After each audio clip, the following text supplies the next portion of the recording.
There's a moment when you're faced with a challenge, and just solving the problem isn't good enough, even if that means breaking the rules and shredding apart conventional ways of thinking, all in the name of creating something truly remarkable.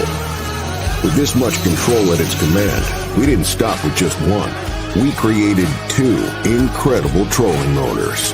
Introducing the new Power Pole Move brushless trolling motor. Omnia Premium Pro gives you the confidence to eliminate dead water on thousands of lakes across the U.S. Exclusively on the Omnia app, use 10 unique data layers containing critical real-time mapping information to see water temperature, water clarity, contours, lake bed hardness, and important weather data all in one place.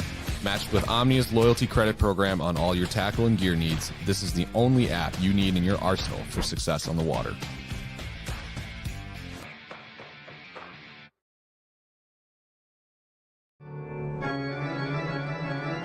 They assemble at night, each one having prepared as diligently as possible to the time given to them before the witching hour, the hour of reckoning, the time when they begin outdoor cartoon television. Stray Casts is on the air.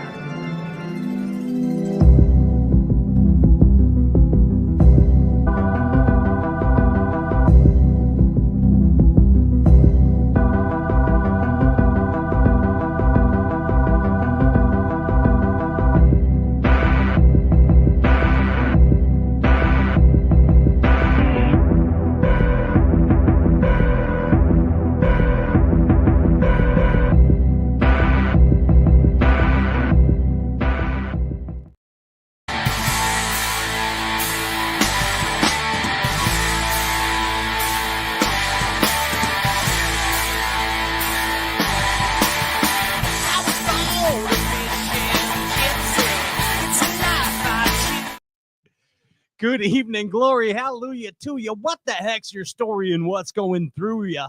This is the glorified version of a Bass and Talk show. Make no mistake about that, and I'm your host, Pat Renwick. Give it up for yourself, Bass Galaxy. We are back. We are B-A-C-K back. Yeah, spelling. There it is right there. Hello. Come on. Spelling.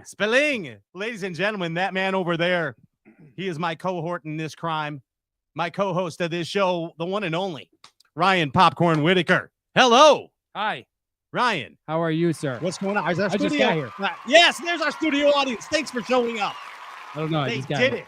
They did it. Ryan, you just flew in and from south side of Chicago, and boy, are your arms tired. My arms tired. I'm yeah. telling you. But Yeah. Ryan, great to have you back Uh-huh. at the Straight Cast studio, and it's good to be back, Bass Galaxy. Here we are. I mean, I'm telling you, and boy, do we have a show worked up for you tonight. I got to be honest, it's basically the same show as the last show we did, but 14 ounces different. Yeah. 14 ounces, vice versa. You know what Yeah. I mean? So tonight we have your Lake Fork Bassmaster Elite Series champion, Bassmaster rookie, Tucker Smith, coming on the show tonight. Yes. Yeah. Heck yeah. This is something that's been in the works, let's just say. And tonight we have the whole dojo on, the whole house. We got the Bergazoid, Paul Marks, and Emil Wagner joining Tuck tonight, as well as Tuck's partner in crime, Logan Parks. It's a crowded house. It is a crowded house. That's a show. You're right. Band, It is a band as well. Our house in the middle of your street. Yes. They're all coming on tonight. So it's going to be a dang good time. Plus sneaky surprises, all that good stuff. Want to remind everybody, like and share this live Facebook feed because you got a chance to win cool stuff. Tucker Smith said he's giving away one of his winning rod combos. Really? Yeah, dude, you can win that popcorn. Like a legit, Yeah, like a legit, I think he said a Corrado. like a game day bat? Like a game day bat. No cork inside it. Wow. Yeah, I mean, it's a real deal. Just you fixing graphite. the Impulse Lithium sticker there? Yeah, we got a Thank little you. curl going on. Yeah, it started there. curling out on us over there.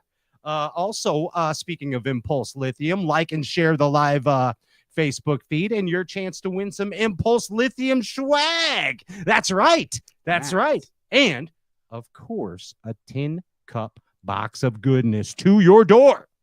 Compliments of Luke Foley. A fun box. And tin cup mountain whiskey. Ryan Whitaker, congratulations to you on your Sturgeon Bay comeback. Oh, thank you. Yeah, man. You guys were way down in the dogma in the euchre seats, and you came up to 18th. Yes. You and Easy Bedeezy, little Eric. Last minute bite, and Eric had a hair jig flurry that was incredible. It was a hair jig clinic, Yes. as the locals I described was trying it. to catch this 3-pounder on a bed that I thought was bigger, and he's just catching them out the back of the boat. In the Wisconsin Gazette, they described it as a hair jig clinic. Yes. Yeah. And good job on your Thank you. 18th place finish there. Thank you. You know who's my favorite producer in bass fishing? I think so. Yeah, I think you know the answer. You know who just had a birthday?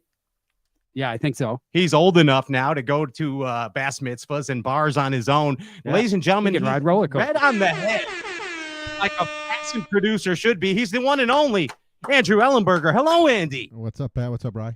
Happy Hi, belated how are you? birthday. Thank you. You have a good birthday? Yeah, it was good. Had a good time. Did the kids and Megs take you out for something special? Did you go to Bass Pro Shops? Yeah, got a couple worms. You got some gator bites. Yep. What birthday is this? Is this your Jordan comeback birthday? Yeah. Is that what it is? Yep. Good reference. You know what I mean? Oh yeah. Nice job. Nice. The black jersey, Yeah. when they started the black jerseys. Yes. After his baseball stint. Yes. And Andy, you've only had one derb this year, but you got to come back, right? A couple so far. Okay, but we expect more from you. Yeah, we got one Saturday, so we'll give her hell. Get after it. Get after it. Get after that. Have fun, And- boys. That's Andrew Ellenberger. He's a ginger ninja. You know who's working the chat board? That's JR Rock and Show Fantasy. Yeah, JR Ewing. He's the one that's going to put your name in a randomizer for the prizes at the end of this deal. And again, you got a chance for some Impulse Lithium swag, a chance for a Tucker Smith custom prize, and a good old tin cup box of goodness to your door. Hey, Ginger Ninja, what do you say we pay some bills around here and bring on that traveling? Uh-oh, there he is. He's the one and only Whiskey Gypsy, Bass Fishing's traveling whiskey salesman, who is at his home camp today. Hi, Foles. Hey, how you guys doing? We're What up, back, buddy? dude. We're back after. Yeah, you're back. I've missed everyone. I know. After three weeks, I've been on the road with the Bassmasters in Texas. Yeah. And if I want to remind everybody, check out the Bassmaster YouTube for Moultrie Behind the Tanks. It's a pretty fun show. It's backstage bassing. And we have a good time back there on Moultrie. Yeah, you Behind the do. And also, thank you. And Riding with Pat. Search for that on Bassmaster bonus YouTube, as well as Bassmaster.com. And of course, congratulations to Pat Schlapper on his victory at the Sabinas. He's on next week. Awesome. Patty Schlapper's next week. That's good, dude. Yeah. And welcome to you, Foley, back to the show. Whiskey Gypsy, what are you sipping on? Not gin and juice. No, even though that's a good cocktail. I'm sipping on the new 10-cup bourbon on the rocks this evening. Tin cup bourbon on the rocks. Look at him, all bougie. Are the rocks included? They are. Great, actually, it comes with the package right Yeah. there. So for those that don't know, every week when Luke Foley comes on this show, he gives us a 10-cup whiskey word of the week. And when you hear that word, you take a little sippy of any beverage of your choice. It could be a black coffee, like I got going right here. It could be a nice cold Coca-Cola or a 10-cup mountain whiskey, the official brown liquor of Bassin. Foley, what's the 10-cup whiskey word of the week? Texas. Texas. Well, Texas. Why not? All right. Texas and Tucker. Texas and Tucker. We're gonna have a party tonight. So And if rookies. you, yeah, And and- rookies. yeah. If you hear that, then take a sip Rookies. and please sip smoothly and responsibly at the same time. Foley. Sounds good. We're gonna have a good time. Yeah, Tejas. Hey, Foles. Guess what? What? We got some cool stuff going on here in the Bass Galaxy.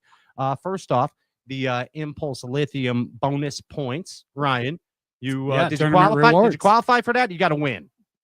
Yeah. No, I wasn't high enough. You wasn't. You Only were high that- enough, but you weren't there. Yeah, only 17 spots back. Gotcha. Okay, Yeah. so almost. But yeah, 500 would have won $500 if we'd caught a lot more weight. Yeah, just like Those are two nice largemouth you caught, though. Oh, and this last one. Yeah. Oh, on the The Cal-Sag. Cal-Sag. Yeah. 100%. Cal-Sag is stingy. Right. But yeah, all these guys on the elite so far, Thank all you, Luke. cashing 500 extra on Impulse Lithium bonus bucks. You got Billy Yep. Longwind. I mean, most of the, I think like 2/3 of the field are running the Impulses. Yep. Yeah. Any 50 boat tournament, free to sign up. Get $500 for a win. Why not check it out? ImpulseLithium.com. Also, Omnia Fishing. Get this. So I talked to Ricky from Omnia today, Okay. and there's going to be a deal going on where they're going to give you $50. So it's going to be a promotion where they give you $50. Here's the catch: you got to apply it towards the app. Okay. Yeah, and but then there's Towards Premium Pro. towards a Premium Pro, yes, sir. But then you The get all gift that kinds keeps of on giving. bonus incentives. So basically, you're going to get the Premium Pro for like $9. Nice. And all the incentives that come with it. So stick stick to it. You'll see. Yeah. You'll Yeah. see. Hey, Foles. It's a great deal. Yeah, that's what I'm saying, man. Yeah. The Premium Pro is showing all kinds of people the light Yeah. across the country. Yeah. Foley, what are you doing? You catching bass? I did last night. I got onto a patch of them last night. I pulled into this little spot off the river, and they were spawning, and I think I caught like 25 keepers in about 2 hours, which is unheard of in Indiana. Yeah, in the I saw Ohio them River. march from the side. Huh? He caught every bass in Indiana. Every bass in the Ohio River. Damn too. near. That's a Damn big near. one. Okay. Yeah. No doubt about it. Hey, Foles, I got to tell you, I haven't been throwing lipless in a while, but I'm still on that jack. I'm still on that jack that he's got. Yeah, I've been throwing that one. Those couple you gave me. I like them a lot. And I'm catching them. I don't know. I'm catching them on the lipless. That Mhm. color's awesome. There it is. I caught them on a pit boss last night. So Oh, you old sailor, you. Can you see them there, or you just flipping around? just blind casting every 6-8 inches. It was a little slow and caught the heck out of them. It was awesome. It's my favorite. Hey, Foles, don't Mhm. forget, we got a champion fiesta tonight. You know what I mean? We got the whole dojo and Tucker Smith from Texas. There we said Tucker and Texas in one Texas, sentence. yeah, let's Yep, go. here we go. Let's Drink go. responsibly right there. Tonight, Foley, like and share the live Facebook feed. Your chance for a Tucker Smith bonus prize. Also, you get the wait, what? Yeah, the Tucker Smith prize, the tin cup box of goodness to your door, and Impulse Lithium swag. Like and share the live Facebook feed. That easy. That easy, Foles. It's that easy to win. That's Yeah. great. When you coming around? How about I come up there in a couple weeks? I got a BFL next week. Gone again. I'm about gone on. the I'll be other- around. Hit me up. Yeah, hit. You want to go Yeah. around anyway. This is Yeah, not- He's catching we'll big figure it out. bass. That's Yeah, right. I got a BFL next week, so I'm gonna be gone. We hope you win. I hope so too. My God, it's been a long time. Hey, Foles, Bass Galaxy, what do you say we put the power poles down and brace ourselves for Bassmaster Elite Series champion, Tucker Smith? What do you think? Do it. All right. There it is. Cheers. Texas, Tucker Cheers. Smith. Texas. Don't go Thank you. nowhere. Don't go nowhere, Bass Galaxy. We're coming right back.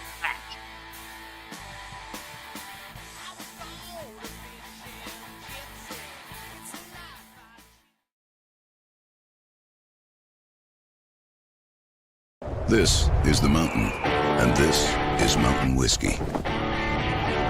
Unspoiled, untamed, forever wild. There's no safety net, no way down.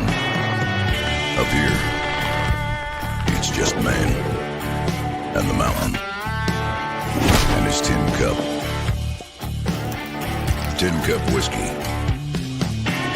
Mountain whiskey.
dude.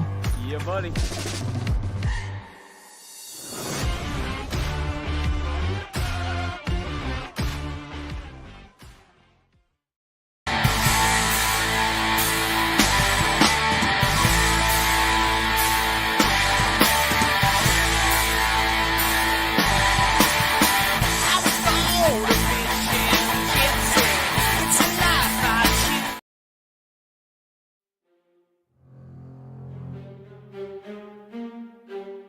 Welcome back. This is the glorified version of a basketball talk show. Want to remind everybody this opening segment is brought to you by Mad Science Print Lab. We're proud now. Welcome. Coming. Champion. Ladies and gentlemen, the one, the only Bassmaster Elite Series rookie champion. Give it up for Tucker Smith. Yeah, Bass Galaxy, let's go. It's Tucker Smith. It's our guy. Yeah, Hey. there's There's Tucker Smith. There he is. There he is. Internet Hey. high five, Tuck. Internet high five. Right there. What's up, dude? Say, What's say, up? say hello to the Bass Galaxy, Tuck. What's up, everybody? And say hello to Ryan Popcorn Whitaker. He's one of your biggest fans, actually. Hey, Yeah, he's ready to pick your noggin, basically, perfect. for knowledge tonight. But Tuck, first off, I want to say how proud we are of your victory and how proud I am personally of your victory. I've known you for a while now, known your family. You are a good dude and an even better bass fisherman. And Thank you. congratulations on a victory, well deserved, my friend. Awesome. Thank you so Very much. awesome. I appreciate it, Pat. Yeah, I've known you for a long time, and it's really special. Thank you for having me on tonight, and I'm excited. It's been a cool couple weeks. It's our pleasure to have you on tonight. Don't forget that, dude. We've been looking forward to this, and this finally worked with the scheduling, and we wanted everybody to be relaxed and laid back. And you at your Gunnersville house right now? Yeah, I am right now. Okay, gotcha. You're exploring the Gville Oh daily. yeah, it's Daily. a great lake to live on. He's exploring the G spot daily. Is what he's doing. Knew we were going. Though. I knew I I was had gonna to. get there. Dude, I want to do a little Tucker Smith timeline. Okay, so All right. the Galaxy can get to know you a little bit, and I know a few things about you. I read your file, and I know some things too. So I want to just kind of lead everybody down the Tucker Smith road to victory here, and I know that way back when. You're kind of like me. Your pops, who is an amazing person, he wasn't always into bassing that much. And your granddad got you into bassing. He did. Yeah, same deal with myself and many other fishermen out there. And I know Uncle Robbie took you under his wings there too. Yeah. And got you the bass and bug. So that's kind of where you got your start, isn't it? I mean, like you're a little kid and you went bassing with the family.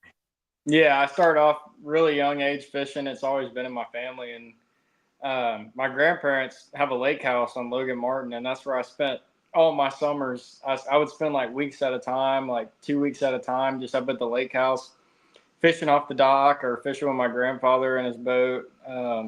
But just constantly fishing. It's all I've liked to do for such a long time now. And I don't know, there's nothing like getting a bite and setting the hook. It's my favorite thing to do in the whole world.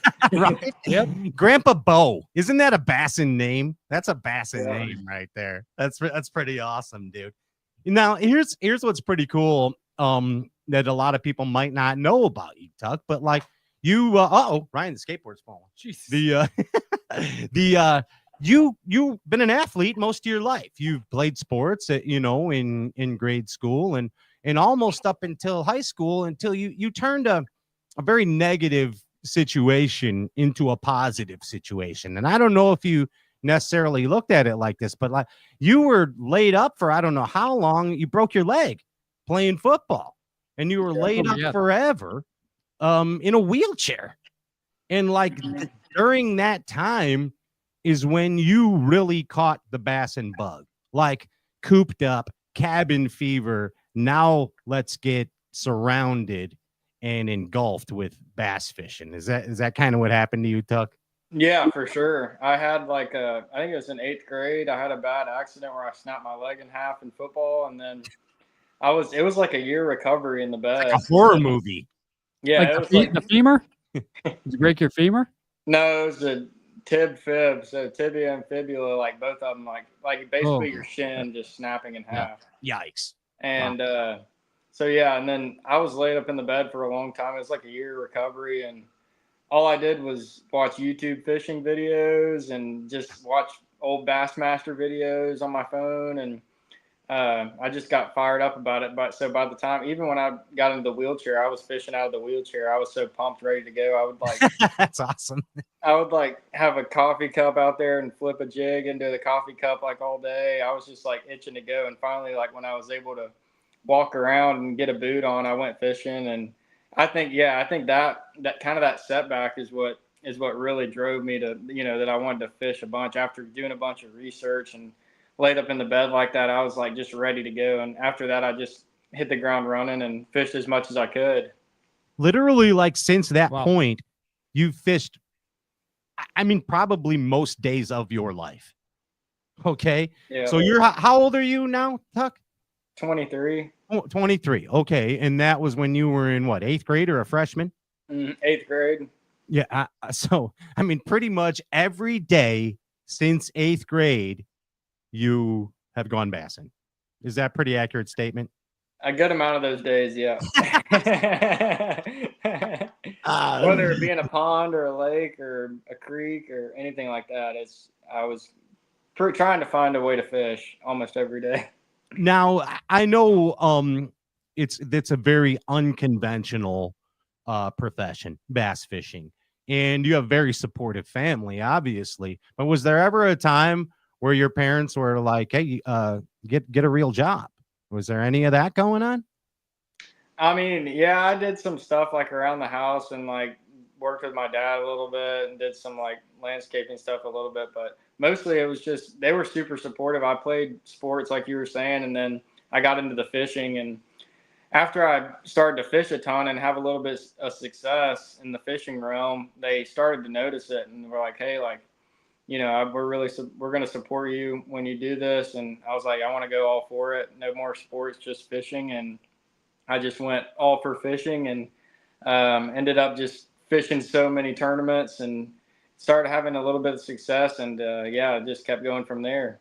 Yeah, that's pretty awesome. And I know pretty much once you got your driver's license, you were gone. You were gone. I mean, bassing. Yep. And you used to hang with Joey a lot, didn't you, over there? Yeah, I did. I mean, that he showed you a lot, that dude. Yeah, Joey's an awesome guy. One of the best people you'll meet. He's so nice to everybody, and he's a great fisherman as well. He's probably, I would say, one of the top fishermen in the country that isn't in the Elite Series right now. That's Joey really, Name really good that we're talking about. Okay. He's missed coming to the elites by like one spot, 2 years. So he's in the opens. So I mean, he's really good. He's good with everything. He's good shallow. He's good deep. He's good in the current. He's just a really good fisherman around the house, especially. And he showed you a lot of things. Yeah. Yeah. I mean, you're still young, but let's say at a younger age, he showed you a lot of things. And then moving on down the timeline, Tuck, you had a real cool opportunity. There are no coincidences in life. I believe this firmly. I've seen it over and over in my life and in people's lives. There are no coincidences. Things happen for a reason. And your friend in high school was Jordan Martins, and that was Aaron's daughter. And you in turn got to meet one of your bassin heroes, Aaron Martins. And another, I mean, just talk about the learning process. First, you learn from Joey, And now you get taught bass fishing from probably one of the greatest anglers of all time. Let's just say that. Definitely one of the greatest. Yeah. Yeah. I mean, so Tuck, they talk about no coincidences in life, and we're leading up here on the timeline, but it's getting eerie. So, I mean, like things set up for you, bud. Tell us about that experience about, you know, when you, and we'll talk more about Aaron later, but just, you know, a little bit, you know, about that experience. Oh, wow. Okay. Here's my friend Jordan. She's really cool. And oh, wow. Her dad's Aaron Martins. Tell us about that, bud. Yeah, no, it was nuts. Aaron, his daughter Jordan went to the same high school I went to, so Aaron was always around the bass fishing meetings and stuff like that, and I got to know him through that, and got to be pretty close with Aaron, and would hang out with him, go fishing with him, and stuff like that. And man, he was so special, such an amazing fisherman, like you were saying, and yeah, learned a ton from him. Every time you talk to Aaron, it was like 5 Bass University episodes in 1 minute. You know how Aaron was, and when he talked about stuff. You are not wrong. The small details and everything, just making sure everything's perfect, your presentations with fishing and everything that's, you know, really small that people don't realize that he, you know, taught me was such a big deal. So it was Everything really cool. was a big deal that Aaron taught. Can you give us an example? Well, let's go back. We're going to talk a little more about Aaron in a minute. I just want to dip this timeline, and then we're going to talk I mean, a lot about that, actually. Yeah, I want to know some things about yeah. We're going to pick Tuck's brain because he knows things nobody knows about Aaron, believe me. So basically learning from Aaron Martins, okay? Learning the things that he doesn't show many people. All right. Now get this, Ryan. He goes on and wins not 1, but 2 high school natty champs, right? All-American boy. Not 1, but 2. All right. High school angler. You got good teachers, solid foundation. All right. That's not good enough. He goes on to college, wins 2 college natty champs. Right, Tuck? 3 high school champs. Oh, 3. Three. So my bad. 2 Bassmaster ones. Yeah, 2 BASS and another. That's a lot. I mean, you're doing well. Okay. So in other words, great teachers. All right. Great foundation. Goes and now it's only 2 college. Am I right there?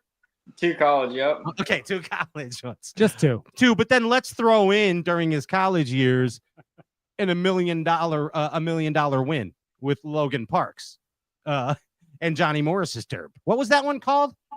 The Johnny Morris U.S. Open Championship. Johnny Morris U.S. Open Championship. You and Logan Parks won $1 million. Was that 22, 19? I think that was 21. Okay. Yeah. All right. 2021 it was. Gotcha. Dude, and how old were you at the time? I think I was 20 years old, or maybe 21. Okay, I was thinking you were 19 for some reason, but maybe 20. Okay, and I mean winning $500,000 at that age. All right, let's talk about more foundation for bass fishing, right? I'd like to thank my dad on that. He allowed me to not spend all that money very quickly. Drayton's awesome. Good man. Good man. Because otherwise you just would have went wild, right? Probably. You'd have flew to Japan and bought all kinds of JD. Is what you'd have done. That's what you'd have done. Not saying that's not going to happen now. You got another 100K. Yeah. All right, you win the $1 million. And then finally it's time. 2024, you come in, what was it, 3rd in the Opens, right? Yep. Find yourself a Bassmaster Elite Series angler, and you go ahead and win one on the 5th time out. That's a timeline. Give it up for that timeline, Bass Galaxy. Tucker Smith, you are the foundation is set. That's wild, dude. Wild. It was not. It's been a crazy ride, and my family and my sponsors and everybody that supported me, my friends, my girlfriend, just everybody that's supported me throughout the whole process. It's been amazing, and everybody knows all I like to do is fish, and all the people that are close with me are very supportive of fishing, which I'm very thankful for. Fishing is your life. It really is. It's like that's what he knows, and we find that these are the best fishermen that exist. You're Tucker Smiths. It's the only way it can be. It really is. Seth Fighter. It's all he knows is fishing. Cooper Gallant. It's all he knows is bassing.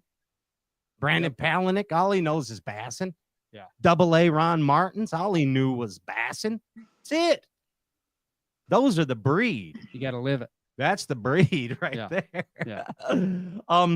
Let's talk a little bit more about Aaron, okay? Because I want to, and I know Ryan's got some questions about that too. But and Ryan, if you remember going back to some Stray Cast episodes, and Aaron would say it just like this, even though it was the fourth time he had told us about Tucker. He'd be like, "You guys know Tucker, my friend Tucker? You guys heard about Tucker? You know Tucker? You know Tucker?" And he'd say, "My friend Tucker." And he'd say Tucker like 14 times in literally 10 seconds. You know what I mean?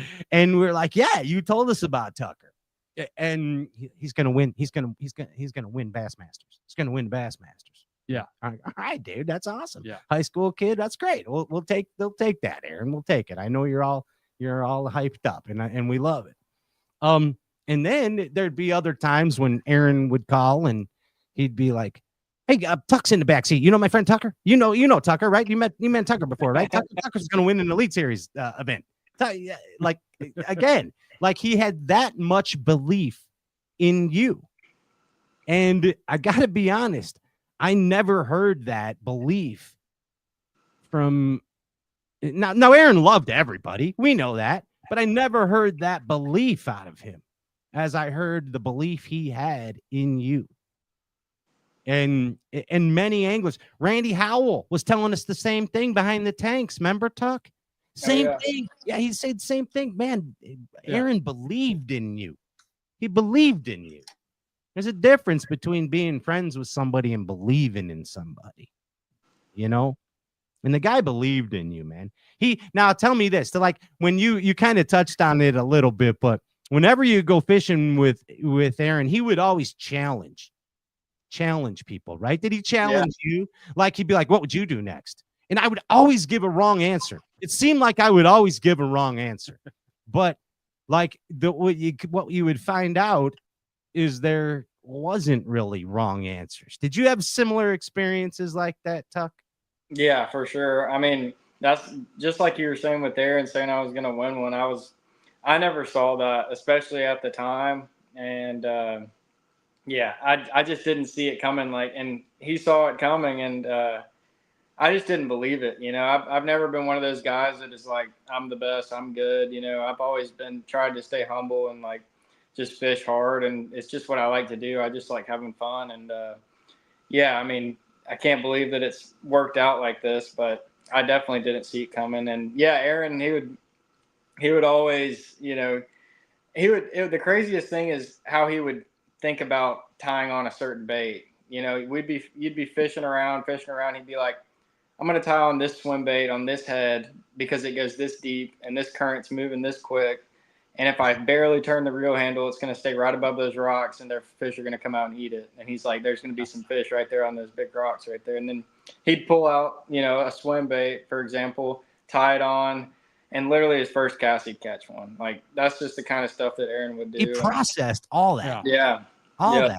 I've seen him go through bags of plastics and throw every single one to the right, like in the trash can, and then grab two out of the pack that were good and say these are the ones that were going to work, and just like stuff like that. And I'm just back there grabbing the ones that he's throwing to the right, putting them on my hook. But like, I'll boil these. You remember when he went through the kick too, where he put all the plastics in the like Plano type boxes. He wanted them all laid out flat, and they had to be like that in the boat flat the whole time. You couldn't turn them, and if you put it back wrong, you'd get all mad. You know? Yeah, I've got a couple of those boxes.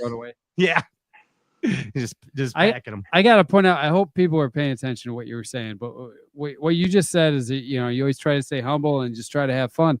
And I think I'm noticing a trend with that. Like, you know, we interview winners on here. That's kind of what we do. That's what we do. And that's our pattern. pretty much everybody says that, and I think that's like, you'll see some arrogant guys. I'm gonna win. I'm gonna do all this. But when you say you just want to go out there and have fun, what's fun? Catching a bass. If your whole drive on the water is just to get another bite, like that's I feel like that's the mentality. Just if you just want to have fun is catching bass. You just go try to catch a bass. Don't think about trying to win. You just want to catch the next one. Like your roomie Paul Marks does too. Yeah. Yeah, we just love doing it, and it's something we've always loved to do, and we just try to look for that next bite. I mean, it's not about the money and everything like that. We just try to have fun, and we're having fun. Catching a big one's fun, so do it 5 times a day. Have you ever exactly as many times as you can? Yeah. It's have you ever thought about the fact that you made Aaron proud? Has that crossed your mind? Yeah, and I don't want to cry the whole podcast, but yeah, man, I definitely I've thought about it for sure, and I've thought about what he would say after the win and stuff like that. But I don't know. I'm just trying to be like Aaron and trying to get those blue trophies and trying to be nice to everybody. That's the biggest thing he taught me, was be nice to everybody you come in contact with. And why not, right? Yeah, I mean, when I was just a little kid in high school and we'd get in the boat and he'd be like, where do you want to go fish? What do you want to do? And I'd be like, you're Aaron Martins. Why do you want to listen to me? It's like just small stuff like that really hit me. It really hit me hard, just because like if you're, an angler of that status and you just, I don't know. To me at a young age, that was really eye-opening to me. Well, you know what? I bet you he was learning stuff from you. I mean, that's great anglers learn from everyone they fish with. So 100%. When he says, what do you want to do? He wants to know what someone else wants to do so he can learn something. If you're not learning every day, you're not, not doing it right. So that's probably what was going on there. He's probably like, this kid's good, so let's go fishing. 100%. And again, the belief that he had in you. And nothing is a coincidence in this life. There's nothing that is a coincidence. It all happens for a reason, especially life moments, I believe. I mean, and you've had other signs along the way. You're the victory that you and Logan had. There was birds involved there. Aaron's victory, birds involved. Your victory on Fork, birds involved. I mean, different signs. Praise the bird. Praise the avian. No, but I mean that's awesome, dude. I mean, there's no coincidences. The fact that you keep Aaron's rods and reels on your deck, not a coincidence. The fact that you carry the purple proudly, not a coincidence. He's with you, bud. Yeah. And you made him proud. It's pretty freaking awesome. I appreciate that. You won on Mother's Day, for crying out loud. Come on. That was the craziest part to me, was that he won that elite event on Havasu, and then I was able to win this one on Fork on Mother's Day. I got chills on my whole body just thinking about it. Just because chills now. There's zero coincidences. There's no coincidence. Zero. So good. All right. Go ahead, Ryan. So, well, it sounds like, the best piece of advice he ever gave you was to be nice to everybody. That's awesome. That's fantastic advice. But I gotta know, Switzerland. I want to get in the weeds a little bit about, like, give me something, and you don't have to, if you don't want to give it up or whatever. But I'd like to know some kind of a technique thing that really stuck with you that he taught you, or any kind of a technical. Well, he's sneaky. So Tucker's very sneaky, just like Aaron. Yes. And Fujita. So give us like the third. Don't let him fool you. I mean, Tucker's you sneaky AF. The juiciest thing, but something that he taught you that people might not have heard before. Yeah.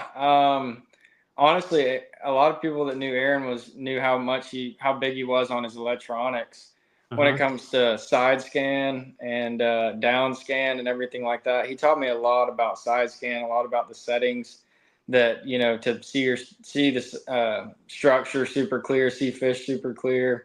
kind of like what to look for when when those fish are setting up on places. We never really got to go to the TVA and look for schools and stuff like that, but we fished a lot on the Coosa River, and there's some schools there, but a lot more structure, a lot of brush piles and rocks. But honestly, one of the biggest things with the fishing aspect that he taught me was pay attention to the side scan and learn how to read it really good. And I spent a lot of time looking at side scan and trying to dial it in, especially it played at Fork. That's how I ended up winning the tournament there, was 100%. looking at side scan, paying attention to it.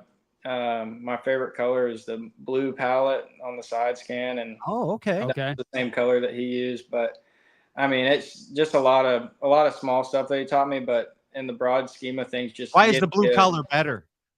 I think it just depends on your eyes. Everybody's got different eyes, so I mean, in my opinion, with that color, I can just see the shadows and stuff better on that. But everybody's got their own opinions, but just small stuff like that. But the biggest thing is learning this electronics and spending a lot of time behind them, finding as many places as you can to catch a bass, finding a lot of ambush places that a bass could sit, even if there's not fish there.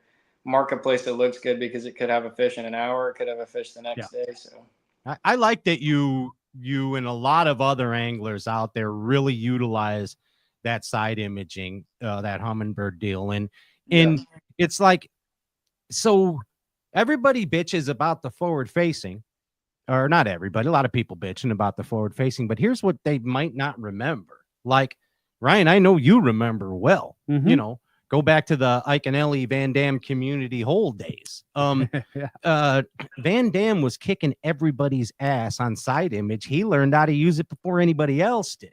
Yeah. It seemed that way. He was really good on the Tennessee River with that thing. Yeah. And And he was really good at making a living, like Tucker has so far, being sneaky, finding sneaky hard spots and finding sneaky schools, not casting in practice much. Yeah. Just looking. And that's exactly what Tucker did with side imaging. Right, Tuck? Yeah, I love the side scan. I mean, here's the deal, man.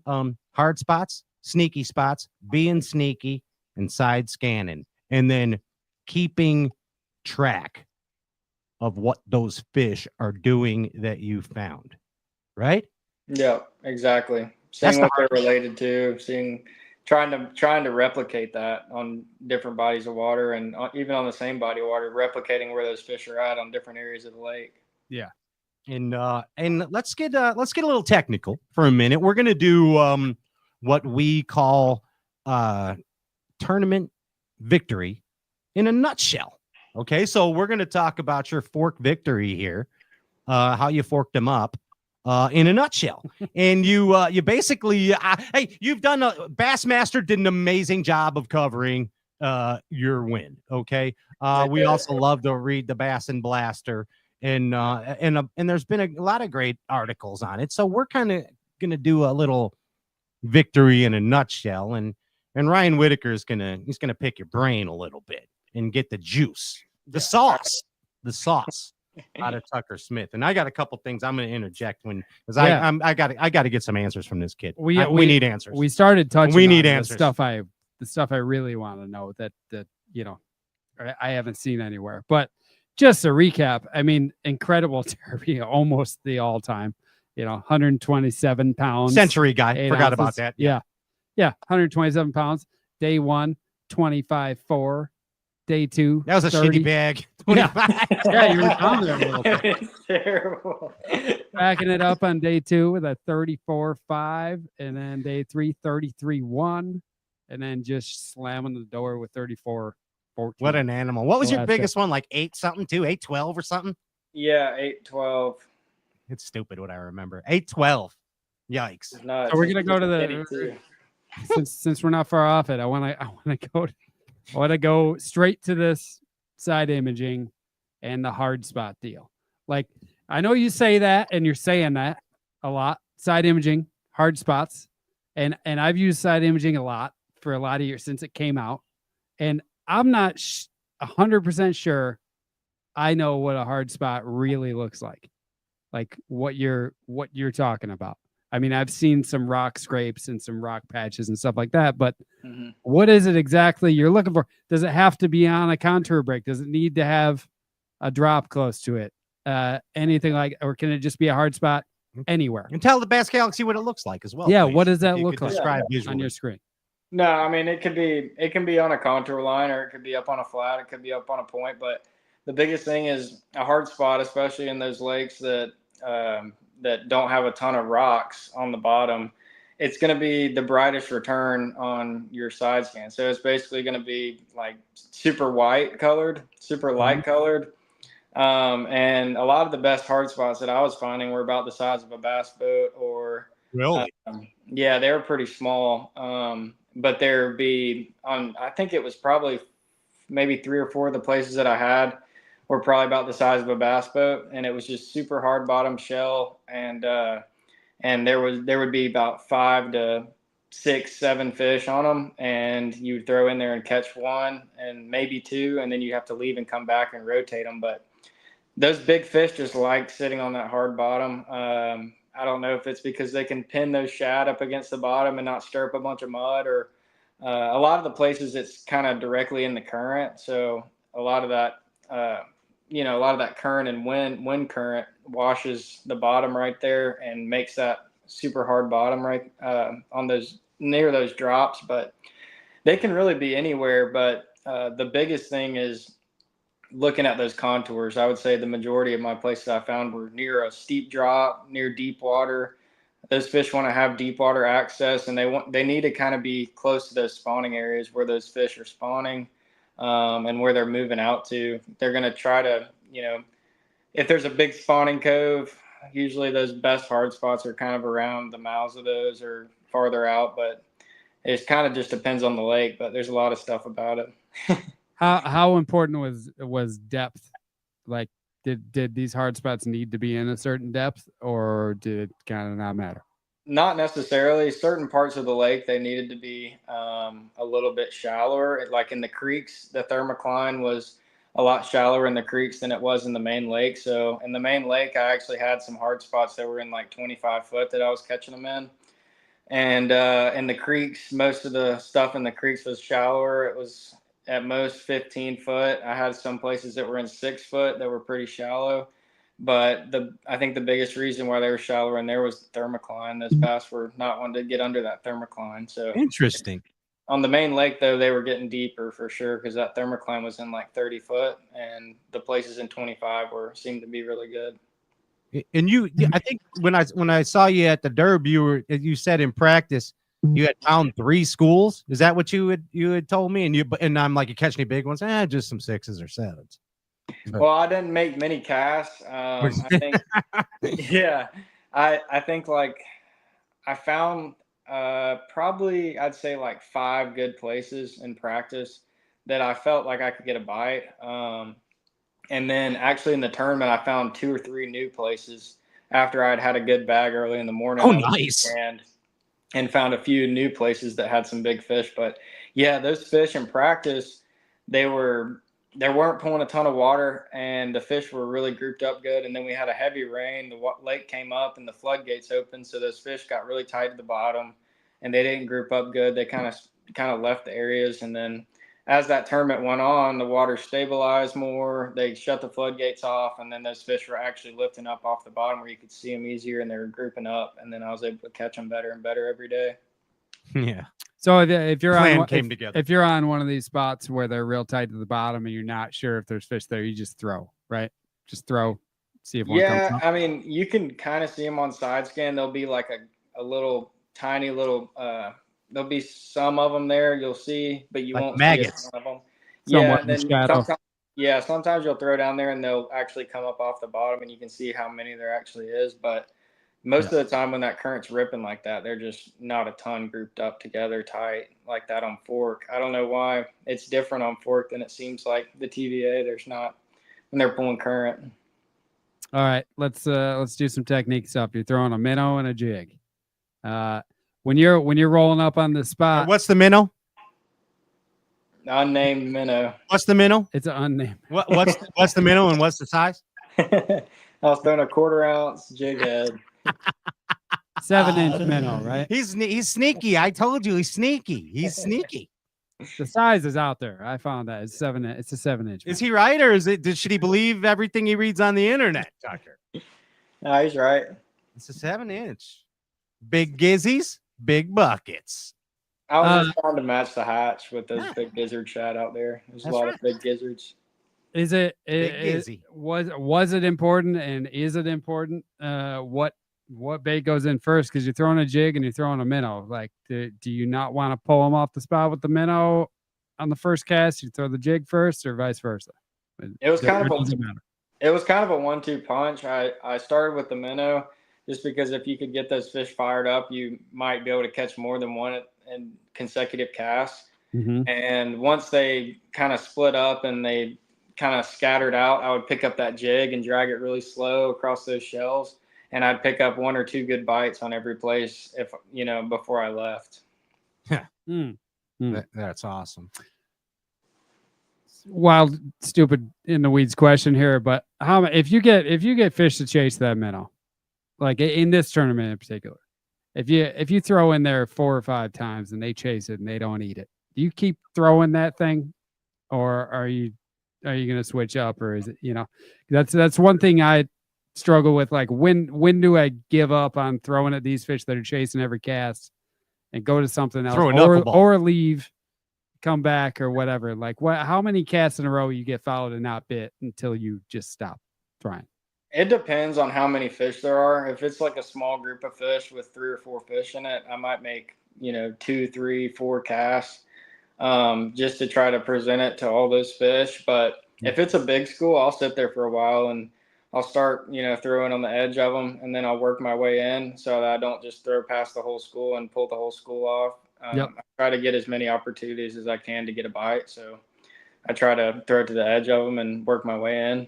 Keep it in the just court. like a lay down. Yeah. Start on the outside, work to the juice. Yep. Yeah. There you go. Right to the crotch. Good stuff.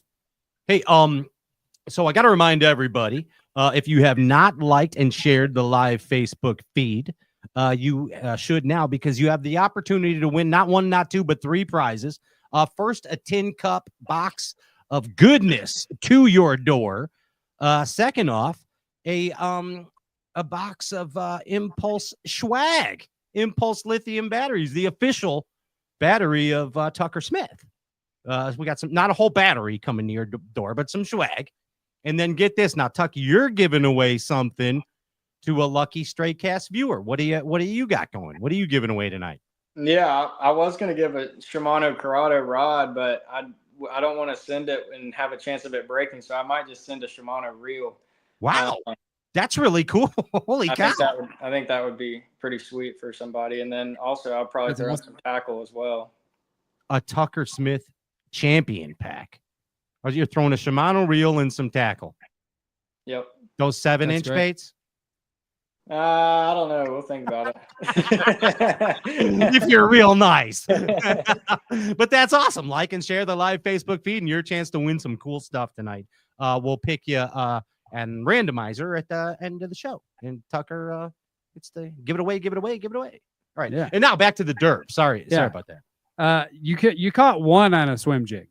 That was the birdfish. That was the Aaron fish. Birdfish. 6-pounder. Was that a spot? Did you throw that swim jig a lot, or was that just I think I need to throw a swim jig here, or was that something where was that just a kind of an oddball bite, or what? He has to throw a swim jig. Hold your hands up real quick. Look, his left hand is 14 times the size of his right hand. It's abnormal. It's like that. He has to do it during the day sometime. No, I was actually going to scan a place, and there was a little bit of a shad spawn going on, and it seemed like there was a lot of birds on the banks and stuff like that feeding on shad. So I was actually going to scan a shallower place because those shallow offshore places were biting better on those in the morning, and the deeper places were biting better later. So I was going to scan a shallow spot and ended up seeing a whole bunch of birds sliding down the bank. They were eating shad, and I opened up my rod locker, pulled out my swim jig rod, tied on a swim jig, grabbed a trailer, put that on.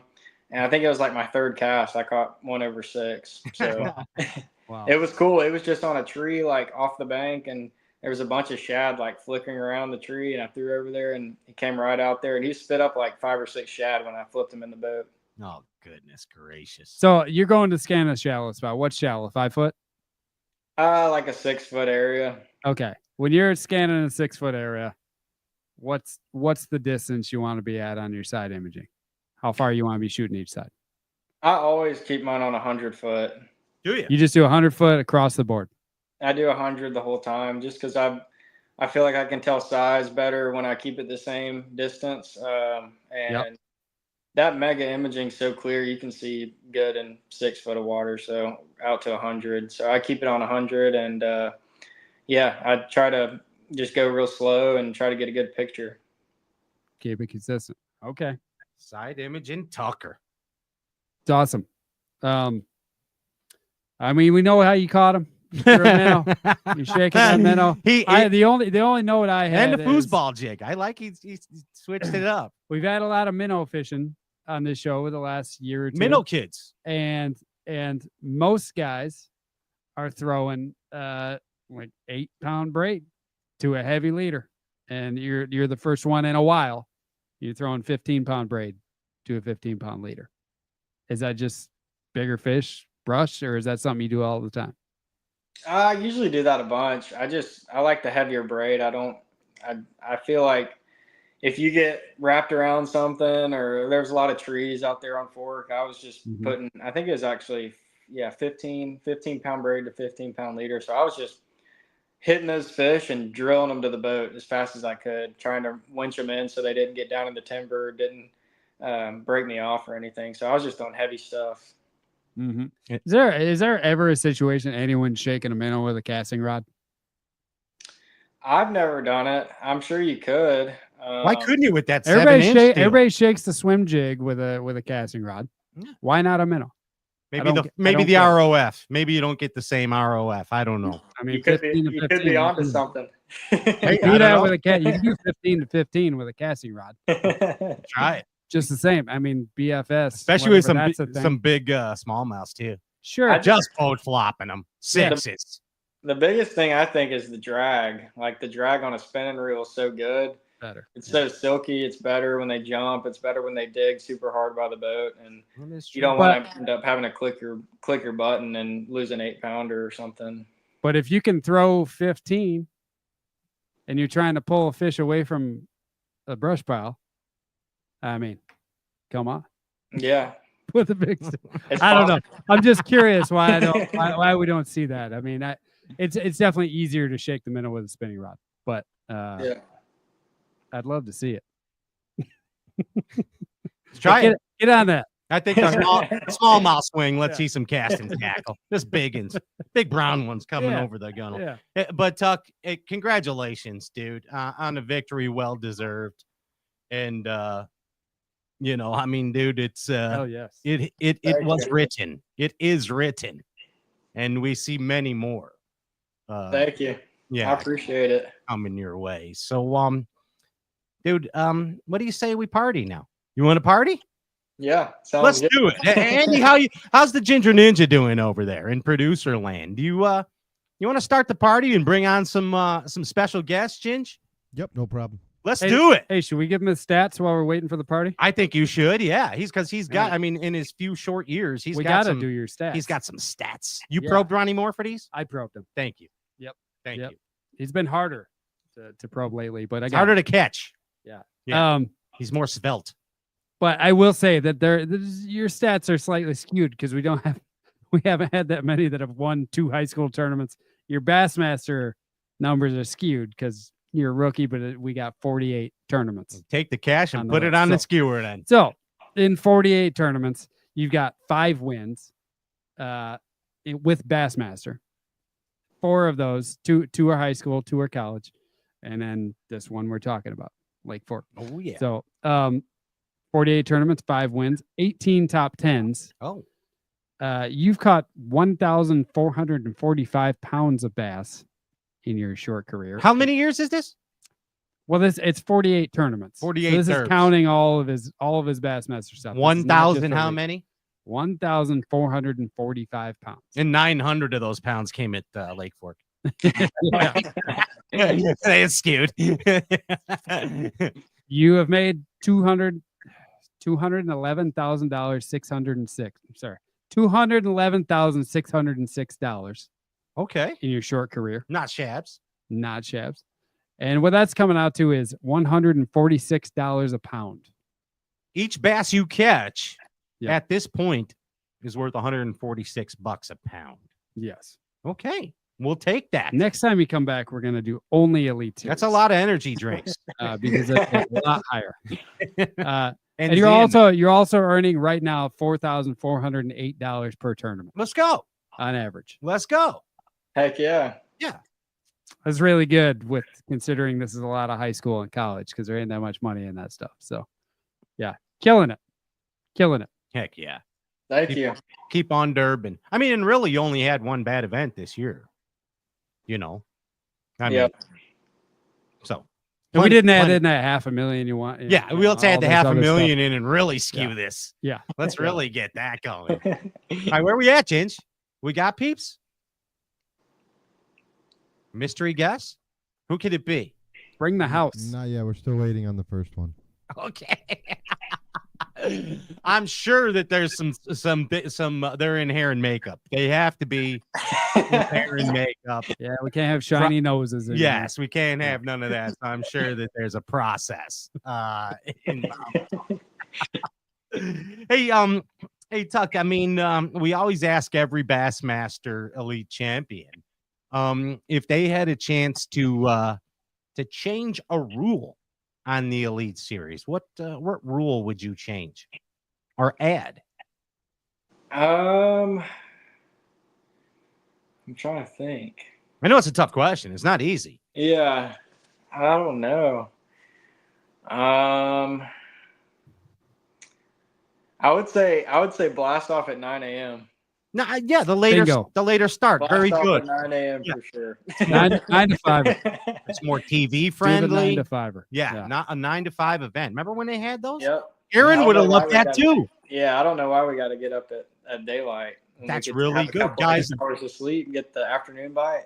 Yeah, guys like you, Paul, Marks. Well, Burgazoid gets up early. But you, Marks, Wagner, you guys are up at the crack of noon. I mean, you doing it, Ginge? No, but I do have a weird stat for you. Oh, what you got? So in the memories on Facebook, Yeah. not making this up. So 6 Okay. years ago today, we had Aaron on when he won that MLF. Really? Wow. No way. Same Come day, on, yeah. I dude. swear to yeah, What is going on? I just thought it was funny. Oh, I'm that's all. all creeped out, man. Yeah, it's, That's crazy. yeah. Yikes. That's awesome. Wow. Thanks. I wish you could see that picture, Bass Galaxy, that is up here. Aaron's looking over us right Yeah. here. It's a Bass Times cover, and I'll send it to you, Tuck, so you can see it. I'll Okay. post down this afterwards. But Steve Donis sent that to us. And yeah. Come on now. 6 years ago. 6 years ago today. That's silly, dude. Thanks, Andy. That is a very cool stat. Yikes. Really cool. Tuck, I want to talk to you a little bit while we're waiting on the guests here. Ginger, are we going to bag? Are they going to be in hair and makeup long or what? I'm not sure. We don't know I'm what's going going a different route, so it'll be a second. Okay. All right. It's got to be good. I want to talk to you a little bit since you're giving away some tackle.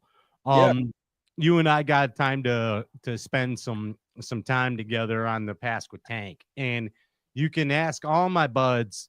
I fish with Fighter often as well, and I've been in the boat with Hackney as well, and you guys that are fishing that swim jig, I mean, it's like, I don't know, it's a religion.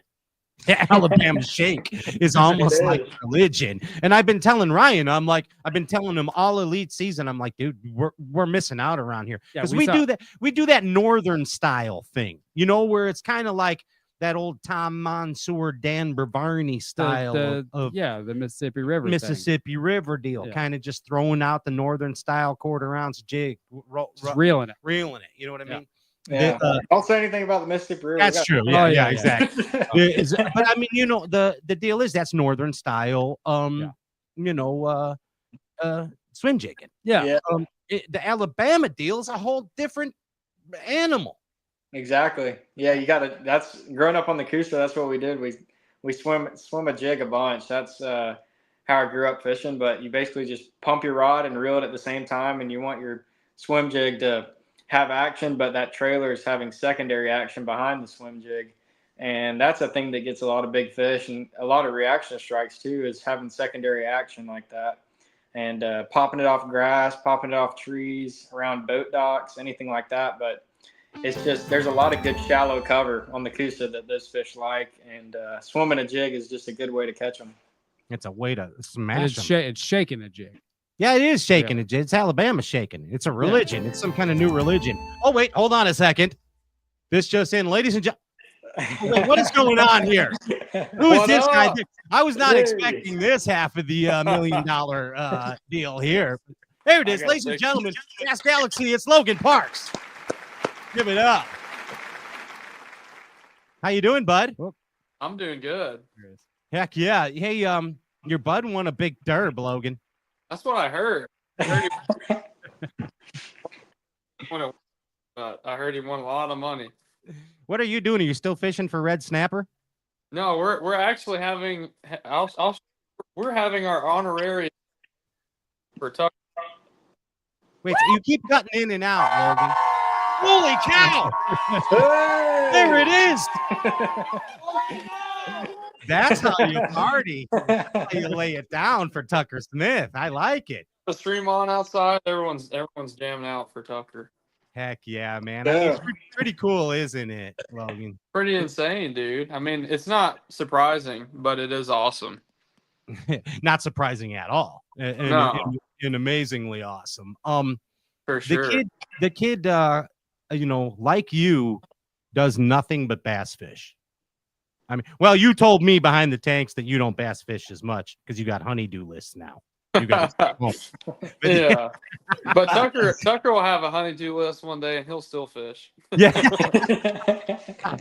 he'll get out of it somehow. I mean, it's pretty crazy. But you got anything you want to say to your bud here? I mean, any words of wisdom or congratulations to him? Man, just like I texted you, I'm beyond happy and proud, excited for you, man. You deserve, every bit of it, and just hope you soak it all up, and don't let that head inflate too much.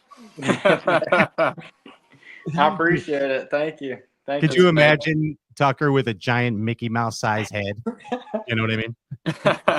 I got to get one now so we can take a picture with both of them.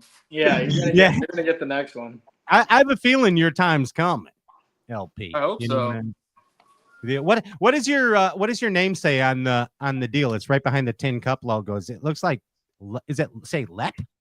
It says LFP. I was actually matched my question for Tucker. To prepare a question, I was going to say. Wait, hold on. Stands for. Oh no! Wait. Okay. Hold on a second. So that's exactly. You get to do your own podcast right now. Hey, Andy, where's the rest of the boys? What else we got here? Oh God! Oh, it's the one and only. it's the Berzoid and Bassmaster Elite Series champion Paul Marks. Look at this, and I know Emil Wagner, the marksman. Yes, it's the marksman. Marks on, marks off. There he is. Before we go any further, I would be amiss if I did not tell the whole Bass Galaxy how freaking cool Paul Marks really is. I mean, I ain't blowing smoke at you. I got a chance to hang out with this kid for a day at the Sabinas. I mean, and he was a time and a half.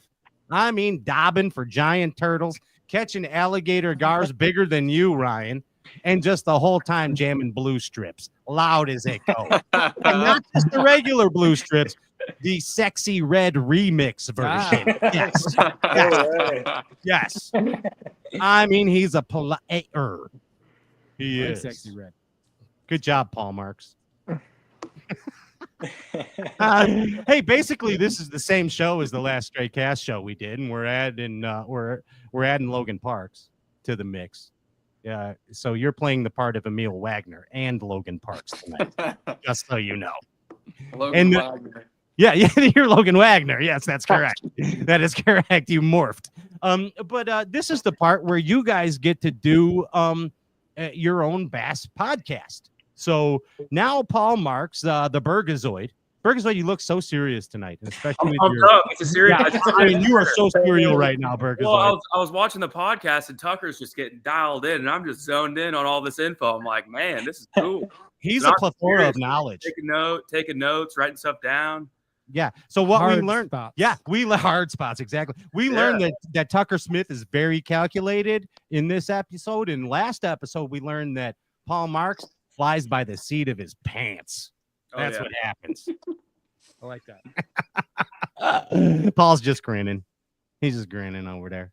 Ain't got much to Y'all say. got to take it easy on me on the questions.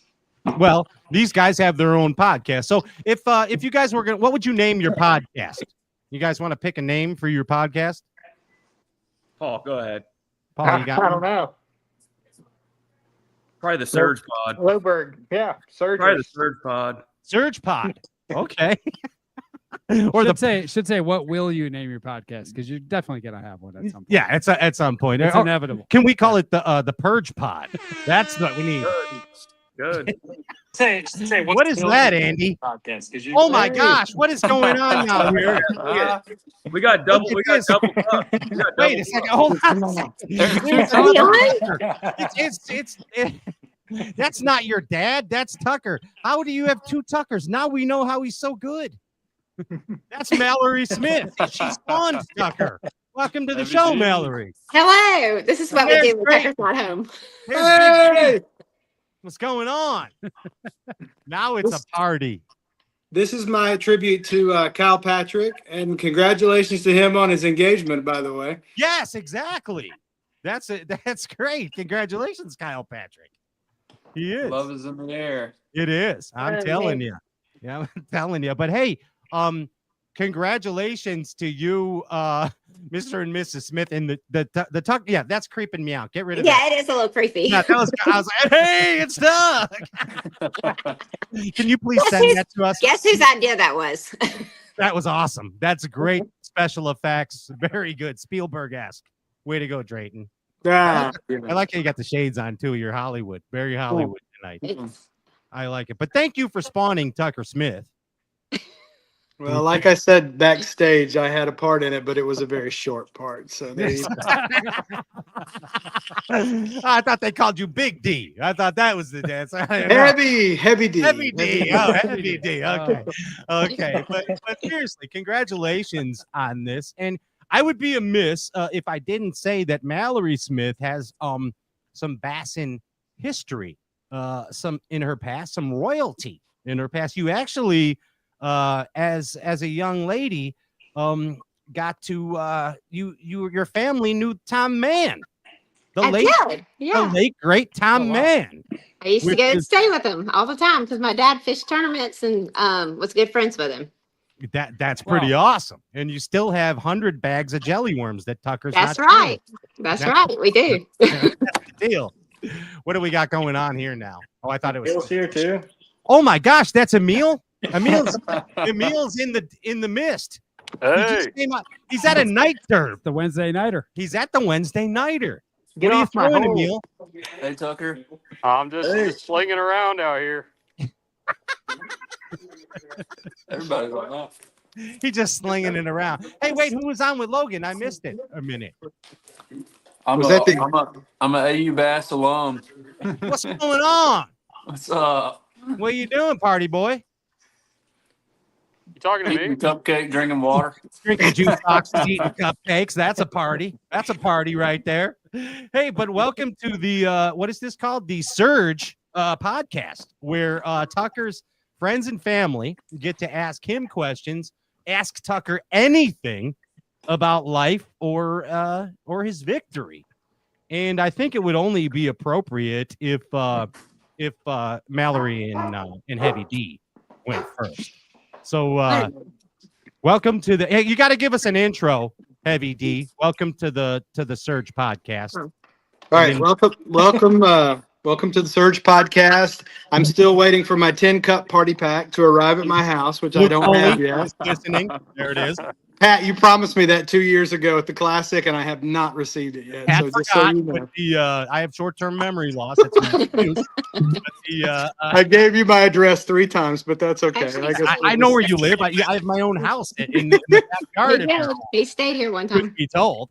I'd like to thank my sponsors, Bass Pro Shop, Impulse Lithium, GSM, all the people that I need to thank for that. The sponsors of the Surge podcast. Yes, perfect. Absolutely. Good time. No. So we're asking questions now? Yeah, this is your part where you ask and I just get to sit back. Okay. All right. Tucker Smith, I will ask you this question. Elite Series champion, Lake Fork Stallion, whatever we're calling you now. Stallion. When or can you describe when you achieved or when you got your very first forward-facing sonar transducer? Can you remember that moment and can you describe it to me? Did you have it bronzed like his shoes, baby shoes? Did you guys have that done? No, this is a good story. I hope he gets it right. Okay, tell us, Tuck. That's good. The very first one, we were actually at the Hall of Fame dinner, and they were doing the auction and the live scope. I think it was the first live, maybe LVS 32, but we were actually. I was like, Dad, that's the LVS 32. That thing's really sweet. I think that people are starting to use that thing. And we actually ended up bidding on it at the live auction, ended up winning it and putting it on the boat. And I ended up using it a bunch. But honestly, I didn't know how good it was. I didn't use it until me and Logan started fishing together in college. And we actually figured out the power of live scope. See, there's no coincidences, Drayton. All right, yeah. So the real truth behind that story is that Dad had about one too many brown waters, and he kept going back to the silent auction and writing in a little bit more. And I know that you did not win. It was 10 cups problem all the way, but it was I know. I think it ended up paying for itself, but that was dividends. That's for sure. That's pretty good. That's great. That's really good. Yeah. How about you, Mallory? What do you got? I was going to ask Tucker when the first tournament you ever used live scope. Oh. And I'm going to put you right here so you can answer correctly. Well, just answer it. You know the answer. So could you use that fake Tucker and just answer the question for me? When's the very first tournament? No, the first tournament that we did good with live scope was the one that me and Logan won, the U.S. Open Championship. That was the first time that we ever got really dialed in with the live scope, and we didn't even know we were looking at. And we started fishing around the same areas that we were fishing, but we actually started to see those fish around bait, and we picked up. I don't even know what minnow we were throwing back then, but we actually were throwing at those fish, and we saw one come up and eat the bait when we threw it out there. And we were like, wait a second, we can throw this thing and work it over these fish and get them to come up and eat it. And we ended up just wrecking them on it. And that was like the first time that I've ever used live scope, me and Logan, and actually caught them good with it. And that was the beginning of an era for sure with the live scope. Yep. That's cool. That's perfect. Yeah. Hey, Pat, can I say one thing real quick? Okay. I will say this. One thing, obviously we're insanely proud of Tucker and all the things that he's accomplished and all the things the Lord's blessed him with. But I will tell you this, from Grayson Morris to Hayden Marbett to Logan Parks to all the guys that are in the house now, we could not be more thankful for the young men and the grown men at this point that Tucker has been around. He's been blessed with so many amazing friends and so many amazing teammates and so many amazing guys to be with. And we couldn't be more thankful for all the guys in these squares, all the guys around. And we just want you guys to know how much Mallory and Heavy D are thankful for you guys. So I think that goes without saying. It's a great network. It's They're a company awesome. you keep. That's amazing. Yeah. Well Absolutely. said. Absolutely. Yeah, it's pretty cool, Tuck. You got a bunch of people on your team. You know what I mean? Now, yeah, for sure. They're all the best. They're all the nicest people and the best fishermen that I know. that's Yeah. pretty I'm awesome. I'm expecting that we do this show a few more times. Yeah, it's going to be the same show again. I told the guys in a group text earlier, let's just do the same show every week. I'm turning it over to you guys. There it is. Hey, Burgazoid, you are just looking rough. Like, I want you on my team in a bar fight, Burgazoid. You're my guy. You got my back. Or you're the Paul Marks and Emil Wagner are my wingmen, and Burgazoid, you're the one that's getting my lippy ass out of trouble. You know what I mean? 100%. Yeah. Bird's always got my back in the bars. Yeah. Every time. So Burgazoid on the Surge podcast tonight, the Surge Bass Fishing podcast. Yes, sir. What's your question for Tucker Smith? Man, honestly, it's kind of tough to think of a really good question because the Tuck is a mysterious man, and I've known him. He is sneaky. He is a sneaky guy. He's like a little rabbit, like a little bunny rabbit in the woods. I know. The one thing I do want to know is, and Paul and I have contributed to this quite a bit this year, is at this point in time, now it's June, so we're 6 months into the year. What is your Chick-fil-A tab from January 1 to now? Because And who's paid for it? I know Paul and I, we've racked it up a handful of times on our account, but my man Tuck can hammer Chick-fil-A. Really? Oh yeah. How many you put down? He puts down some nuggies. It's my favorite. It's my favorite place to eat in the whole world for sure. I get it at least. I think it was at Hartwell. I think we ate it 4 or 5 nights in a row. Paul beat us. I think Paul got it 6 times in a row. Yeah, me and Paul are pretty close ties with that. But Chick-fil-A is the best. I get it for breakfast, lunch, and dinner. I could eat it every day. You and Bobby G, you gotta move him in. Get a deal on that stuff. Hey Tuck, I'm gonna go to Paul Marks next, but Paul, so you better have a good one ready, champ. But I think so. Tuck, what's that tattoo you got on your? Let's show me that tattoo. I think it's in Yiddish, isn't it?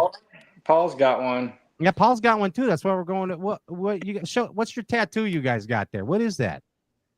That's in Swedish. That's in Emil Wagner's home language. Yeah, right. It's a secret. We don't say what it means. What is that, Paul? It's secret. I told you guys are sneaky. Me, Tucker, and Hayden did have one, but his wiped off. I think he got a fake one. We're hooked yeah, up it's live. secret. It's something only us 3 know. Okay, awesome. I know what it is, so I won't say it. I'll keep it at that. I'll keep it at that. Mallory told me. She gave it up. Where's Mia, by the way? I'm surprised I put her outside because I knew she'd take over. Yeah, She locked her up. And hey, Tucker's sisters are watching, so we got to give a really quick shout out to Ellie and Tanner and Hottie Toddy Ole Miss and Go Tanner and all that good stuff too, please. Heck yeah. Hello, Smith sisters. How are you? The Bass Galaxy welcomes you, and congratulations to you ladies as well. Big deal for the fam. 100%. All right, so we're not going to find out what the tattoo means. Maybe someday. I bet it translates to look for hard spots. Looks for hard spots, be sneaky, side scan, don't make a lot of casts in practice. That's pretty sure that's what it says. Paul Marks, what's your question for Tucker Smith on the search? Oh, I don't know. Tucker, you only had all day. You only had all day to think about it. Oh, you do fly by the seat of your pants. Hey, Tucker, first day of Pasquote. Paul, first day of Pasquote, or I'm sorry, of Sabine River practice. I thought Paul had problems. He's just hanging out at the gas station. He didn't even practice. 14 ounces. Just lost. Was there pizza there? No, they didn't have pizza at the gas station, but we had some other goods. Okay, I'm sorry. Do you have a question, All right. Paul? Yeah, Tucker, would you still be my friend if I would have won fork too? Wow. That's a good one. 14 ounces. That was the best. Yeah, I still would have been your friend, but I would have been a little upset after 2 seconds. Yeah, I would have felt pretty bad too. No, I think it worked out the best way that it could have after Hartwell and then going back to Fork, winning by basically the same deficit. I don't think you could write that up any better. No, so That's crazy. definitely couldn't make it up. It's meant to be for sure. Yeah. Insane. And again, no coincidences, bud. And I don't know if the dojo heard and Mr. and Mrs. Smith, but on this show 6 years ago was the Aaron show for his victory. That's crazy. Yeah, unreal. That's unreal. crazy. Hey, Burgazoid, who could Tucker Smith take in an arm wrestling match in the elites? Like, who could he definitely take out? For in an sure. arm For wrestling sure.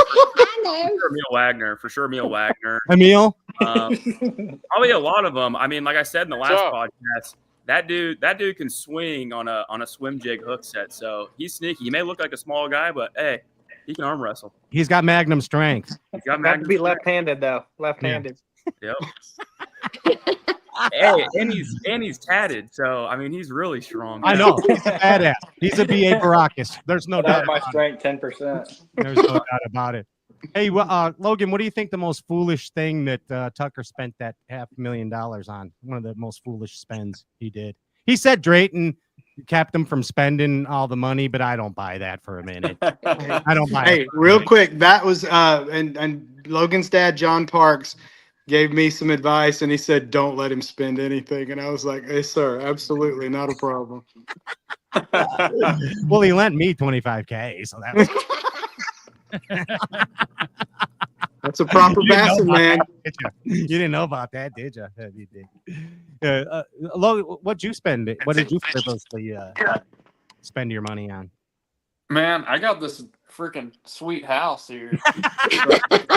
It's a pretty good purchase. Hell of a purchase. Yeah. Hell of If a I was Tucker's age in college and I had won that money, we'd have been burning Sky Bar down every night. Oh, you know it.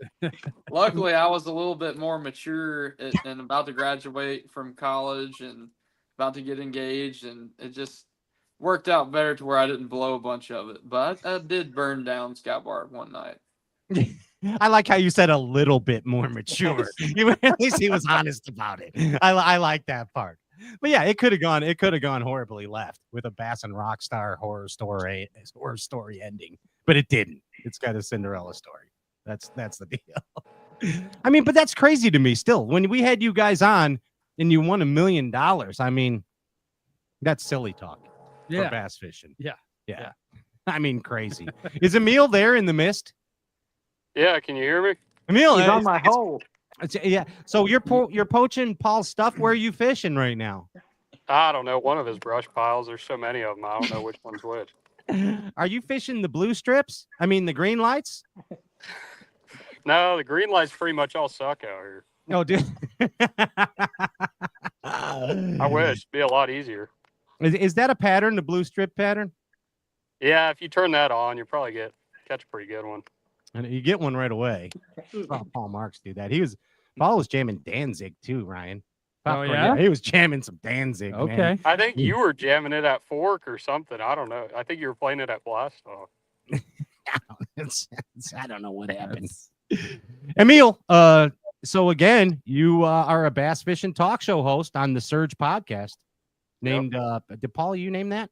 Burgazoid. Oh, Burgazoid did. Okay. Yes. Good job, Burgazoid. Still looking mean with the hat backwards. He's got 99 problems and a fish ain't one. Hey, what's your deal, Emil? What do you got for this Bassmaster? Yeah, so I know Tucker has a big love and educational background on animals, and I was just curious if you could reincarnate as an animal, which one would it be and why? I love this question. I love it. Good job, Emil. Oh yeah. It'd probably be Mia. That's what I was gonna guess. Mia the Wonder Foof dog. Mia's bougie. The poodle. Don't need to go get me. I don't know what animal I would be. I would Oh, probably. come on. Yes, you do. Yeah, we need something out of you. You know. I would probably be a. Let's see. I'd say a turtle's life's pretty easy. I'd probably be a turtle. Unless Paul Marks dobs you. If something scares me, I just get up in my shell and I'll be fine. And go down. Yeah. Emil, that is a great arm question. wrestling. That doesn't help our arm wrestling case we have, dude. Yeah, it doesn't. It does not. Kyle Patrick says Tucker Smith seems like the guy that doesn't like any greens. Like lettuce is a no-go. Is that That's true? accurate. Yeah, I don't eat many greens. That's Not rabbit much. food. We don't need rabbit food. He's right. Good.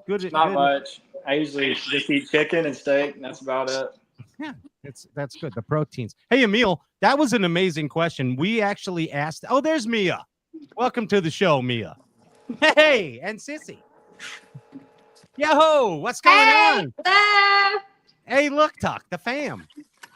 Yeah, Mia's there. I see her. He's so excited. You seem so excited. Hey, Emil. So I'll tell you why I like that question. We asked Eddie Brower. What is going on here? You got rabbits? My rabbit. Holy cow, that's your pet rabbit. Look at that. What's its name? Coco. What, Coco? Coco the rabbit. That's very Nutmeg original. is hiding up there. What's it called? Nutmeg? I can't see. It's become the Straight Cast Zoo edition. Right there. I like it. Who's got a mountain lion? Aaron would have a mountain lion. Yes, he You know what I would. mean? Yeah, you know what I mean? Aaron would have something cool. We got Hey, bunnies and Loberg has a monkey. Yeah, You he do, does. Loberg? No, I don't have a monkey. Oh, Your that girlfriend would, Yeah, that would be he's so got a fitting monkey. for you. If you had a pet monkey, we'd take it passing and do a whole show. 100%. Meet you and the monkey. Yes. I got a connection that has a monkey. Can we do that? A show with the monkey? Oh yeah. Let's do it, Burgazoid. Yeah, we can do It'll be a smash. We can do it. So Emil wins the prize question, though. That's for sure. Because remember, Denny Brower asked. We asked Denny what Jason Christie would be reincarnated, and then he said Jason Christie would be a coot, and Jason got all mad at him. Yeah, because he said Hackney would be a blue heron. Yeah, a majestic bird. So yeah, actually, it got Christie real mad. Remember, he turned red. Oh yeah. Now we're Yeah. friends. He didn't like that. He did it. No. But good question, Emil. And Do I you get a won. prize back or anything? Yeah, Ryan's gonna send you a finesse jig. Just one. Yeah. Sweet. Yeah, Ryan's gonna send you a tightrope fishing finesse jig. See how I did that for you, Ryan? All right. Got a plug in there. And he'll even take you fishing if you're in the Chicago. Come to the Chicago. In the Chicago. Well, Well, I got about an hour left in this thing, and I got to make a run. But Go. Tucker, congrats, great job. Glad I was able to hop on, and yeah, super happy for you. Emil, Thanks, do you have Emil. any fish? Yeah, what does Meal have? what do you got, Emil? I need a kicker. Need a kicker. Just all fours. Yeah. All right. No, not even close. Go skip them blue strip docs. Go get them, dude. That's got them. I'm gonna go turn my cheater box on and go to work. Oh, please. Go get them. Go pang them. See y'all. Hey, Logan. I mean, Yeah. Dude, that house has been pretty productive this year. That dojo. You know what I mean? Yeah, Who's the next one? Is it Emil or the Burgazoid? Probably Meal. I don't know. I think that Burgazoid's been coming on strong lately. He really is. I feel like he's on his second half of the season run. He's about to just ball out these next three. So could see it being him or Emil. I mean, it's really 50-50. Or Logan Parks. Or me. That'd be great. You too, LP. Hopefully I just went out. So what is the LFP? Do you know that, Tucker? LFP? Yeah. Yeah, it stands for Logan Parks. Logan effing Parks. Logan Flabbergasted Parks? Yeah. His middle name is Philip. French. It's Philip with an F. Gotcha. Terrence and Phillip. Hey, you guys are all awesome. Tucker, congratulations again. I mean, just let's just say a well-deserved win, man. I mean, you put in the time on the water. Since that time, you hopped out of that wheelchair every damn day, just about. And they say time on the water pays dividends. Here's an example. I mean, again, congratulations. And we look forward to many more blue trophies from you. I mean, just amazing, man. Burgazoid, Paul Marks, Emil left, Logan, and Smith family. Thank you so much for joining the show. And Tucker Smith puppet over there, over Mallory's head. Can you send that to the studio, please, Mallory? I will. I'll melt too. We need a Tucker Smith. It's kind of creepy. It's very creepy at night. Can we not? You walk down the stairs, you just put it by the refrigerator. It scares you. Yeah. It scares you so bad. Thank you, Pat. I That is- appreciate it. Yeah. You've been awesome. Yeah. And all your support you've done with the shows and everything for us. So we really appreciate it. It's been fun, and having you ride with me at the Pasco Tank was a good time, and hopefully we get paired up again, get to go again. But thank you for the support, and it's been crazy couple weeks, and I'm ready to keep going with the season. Thanks to everybody for showing up and celebrating. Yep. Yeah. Yep. Thank you, Pat, and congrats, Tucker. Knew it was coming. Yeah, congrats, I called Tucker. it. I called it. Thank you. What an awesome bunch. I mean, that house of yours, and just an amazing bunch of fishermen. And you surround yourself with goodness. And I think that's something I've learned here this evening. Surround yourself with the good and the good shows, if that makes sense. Mm-hmm. Yeah. And again, congratulations to all of you. This was a big victory for everybody here. And again, thanks for coming on the show, Tuck. Oh, we got to give away some prizes. Oh yeah, prizes. We got to give away prizes. That's right. We got a reel. We got a bait Tucker pack. Smith reel and bait pack. We got a tin cup deal. And did Ninja send you anything, Tucker? Yes. Okay, so we're gonna do. We have the tin cup pack, the impulse pack, and the Tucker Smith pack. So, first, let's see. I'll do the impulse first. We'll cap it with Tucker, as Ryan, you do the tin cup. How's that? All right. Okay. Okay. So here I have the winner of the Impulse Lithium Swag Box. I don't know what Darlene's going to put in there. Do you think that she'll put her little dog in there, Mallory? I don't know about that. No, she What's won't that do thing? that. Yeah, she won't do that. One time, that dog is not a guard dog. One time I snuck up on Darlene at Fort Worth. I literally hopped into Shade's car. I could have carjacked them all, and the dog was just looking at me, licking my hand. Yeah. That was it. Not good, though. Yeah. All right, here it is. The winner of the Tin Cup Fun Box is Cam Gobeil. Gobeil. That's impulse. Yes, Cam. Cam, you won it. That's the family. I love it. The acoustics are amazing there. That is great. Okay, now Ryan, do you Tin have? cup? Yeah, I got it. Wait, you did? I did Tin Cup. Oh, you did. You told me to do. Oh, tin I cup. did Impulse. You did Sorry. impulse. Yeah, I screwed up. Yeah, I'm a horrible host. I'm sorry. So let's back up. Cam Gobeil, you won the Impulse Lithium. There it is. The pack. Okay. Get charged up. All right. Yeah. Yeah. Don't All right. skip a beat. Don't skip a beat. All right. The Tin Cup Box of Fun Party Pack Ultimate Box of Greatness. Paul Marks. What? Dylan O'Reilly. Dylan O'Reilly. you Dylan won. O'Reilly. Dylan O'Reilly. I think he's Irish. He's got to be. Hey, Just a now, guess. now this is the big pack. This is the grand prize. Tuck, do you want like a drum roll? You want some fanfare? You want like Metallica? What do you want? What do you- I'll take a drum roll. drum roll. Okay, you got it. Here it is. The winner, the Tucker Smith Champion Elite Pack is Sheila Novotny. I think that's how you say it. Sheila. That's Novotny? That's our Sheila. Novotny? That's Sheila No, Novotny. Sheila. That's Sheila Novotny. Shimano That's Reel. Basket Eric's wife. Oh, Sheila. Hi, Sheila. Sheila. My Sheila. Oh, Sheila. She won. Congratulations. She's gonna use that. You better send her a she's Stella. stoked about that. Dude. Yeah. That's awesome. Thank you to the Novotny family for watching every week. And so all you got to do to claim your prize is just direct message Rock and Shoal Fantasy at the Straycast Bookface page, and he's going to get the winner. Now, Paul, I think you still got to get something to win her, do. right? Yeah, Yeah. JR got a hold of you or something. Yep. No, I got it. I've been kind of off the grid last couple And- weeks, but no, I got it.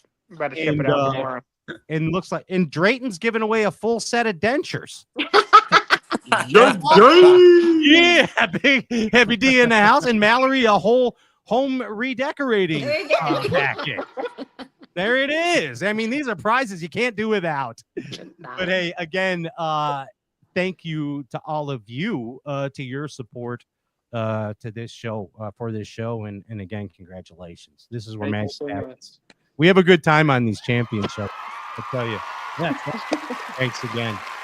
Ergozoid, Logan, come on. Let's go. Emil, step it up. Let's go. Let's just hand the show over to these guys. It's what it is.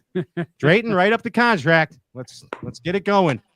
Let's get it going. Hey, we got to say hi to all the girlfriends. Hang on a minute. We got. Oh yeah. Oh, you. But hey, hold on a second. Drayton, you just close the show. Seriously, okay, all right. I'm out of here. I love all of you. I'm saying good night, and this is your show now, Smith family. You do whatever you want with this deal. Say good night. I love you all. Peace, Bass Galaxy. I'm out. I'm Pat Renwick. See you next week with Pat Schlapper. Bass Galaxy. We're gonna say goodbye to Morgan. We're gonna say goodbye to Kennedy, the monkey girl. We're gonna say goodbye to Caitlin Kirby. We're gonna say. Sorry, Caitlin Parks. My bad. I'm getting offended by We're gonna say goodbye to Kay. We're gonna say goodbye. What's Emil's girlfriend's name? Brennan. We're gonna say goodbye to Brennan, and I don't have any girlfriends, so we're gonna say goodbye to Valerie. And that's it. Peace out, Bass Galaxy. Later. Bye, Kate. Coco Bunny's got friends too.